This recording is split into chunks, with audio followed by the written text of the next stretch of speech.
Hi, my name is Serj, and I have familial partial lipodystrophy. I was diagnosed with FPLD at 13 years old, at the time considered one of the youngest patients to be diagnosed. I started with my complications with the disease at about 2 to 3 years old with severe insulin resistance, which was followed by a heavy-handed misdiagnosis of childhood obesity, which followed me for most of my life with a lot of gaslighting and shaming that I know a lot of us with this disease experience with the medical field and just in life. At 9 years old, I was diagnosed with non-alcoholic fatty liver disease due to a random finding pursuing care for irretractable abdominal pain, something that was equally dismissed and shamed for many, many years and continues to be an issue in my care. Again, something that is common with this disease and many people who experience chronic pain. For many years, I lived with these diagnoses unexplained and looming on top of unexplained pain, irretractable nausea and vomiting, severe fatigue, malaise, and just misery. The hardest part of it all for me and for my family was that none of it really made sense, especially my labs. I was a prolific athlete. I was a very active kid on most sports teams, and I was noted as being incredibly strong. Around 11 years old, I joined swim team, and my family noticed that I was beginning to lose weight, but more accurately, my arms and legs were losing weight, and they were becoming really ripped, for lack of a better term.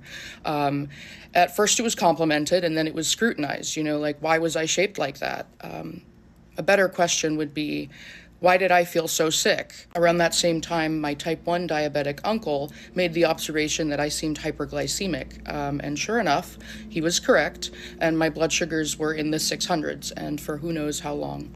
I was diagnosed with type 2 diabetes at 12 years old and put on a slew of metabolic medication. I would have ultrasounds for this abdominal pain, and the only thing of note would be that my liver was absolutely massive.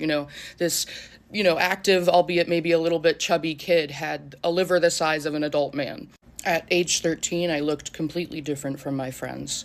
I had gone through an early puberty, something that I know is common with this illness. I was called a plethora of insulting names, everything you can think of that could come out of a middle schooler's mouth, basically. And any social life that this Star Trek geek could have hoped to have had was thrown to the wolves because I was traveling so much for medical appointments, I was missing copious amounts of school. So at 13 years old, I enrolled in a natural history study, flew to Bethesda to visit the NIH, because that's what most 13-year-olds do. And I met Dr. Brown, and through that, I enrolled in a NASH study, now called MASH, and I met Dr. Oral, and through that, I got compassionate use of metroleptin.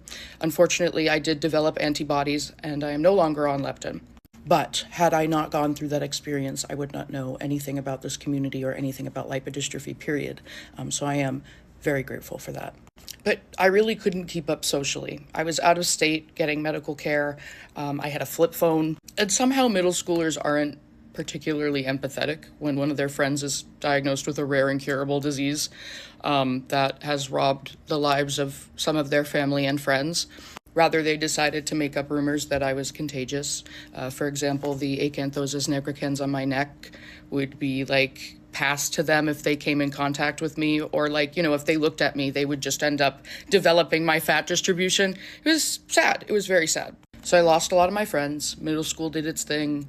I developed an ED, which is also a common trait of this disease, is the binge eating restrictive cycle of our hyperphagia, something that is an effect of our insulin resistance, among other things. So I went to a lot of ED therapy, and unfortunately, the commonality of living in a bigger body means your treatment in ED therapy is not going to be up to par, was my reality. And I suffered a lot in those ED institutions. One thing that became really apparent during those hospitalizations was that I had a cyclical vomiting issue, and it wasn't related to the ED. I couldn't hold my food down. It was almost like I was gastroparetic. Anyways, I'm going to pivot for a second. It's around this time also with the hospitalizations that gender started to become a discussion point. And it's an aspect not really discussed enough with this disease. I had always been singled out as a masculine individual. I had broad shoulders. I had a lot of body hair. I had a deeper voice. And they had always told me, that was related to PCOS, which it is. I would literally get chased out of women's restrooms pre even knowing what, being intersex was, pre even being diagnosed with FPLD. Now we understand a lot more about, hormones and gender and what that means when there's too much T or free-floating T in the bloodstream, or if there's not enough sex-binding hormone, that can literally make someone gender dysphoric, and that was my reality, to the point that I would consider myself someone intersex.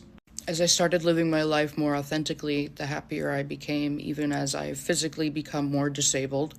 I often lose full summers to the hospital, watching my life, my partner's life, my friends' lives pass me by through a window over the Charles River. I now eat through a GJ tube. That's the tidbit about gastroparesis. It was gastroparesis. A lot of my ED ended up being related to my intestinal and gastroparalysis. The severe and irretractable pain followed me throughout my life, and it's still something that I suffer with to this day. Sometimes it puts me into the hospital for months. But now we have a diagnosis to put to it: small fiber polyneuropathy and autonomic neuropathy. Thank you. You've listened long enough. My illness defines me in many ways, and it does disable me in many, many ways, but that's not who I truly am. To me, I am more than that. I'm a person who listens to loud music and likes loud, crazy punk art and likes uplifting the voices who don't get heard. I'm a pacifist, and I'm a little kooky, but I'm still here, I'm disabled, and I'm ready to kick some ass. Pardon my French. But much love to all of you who stayed this long. Peace.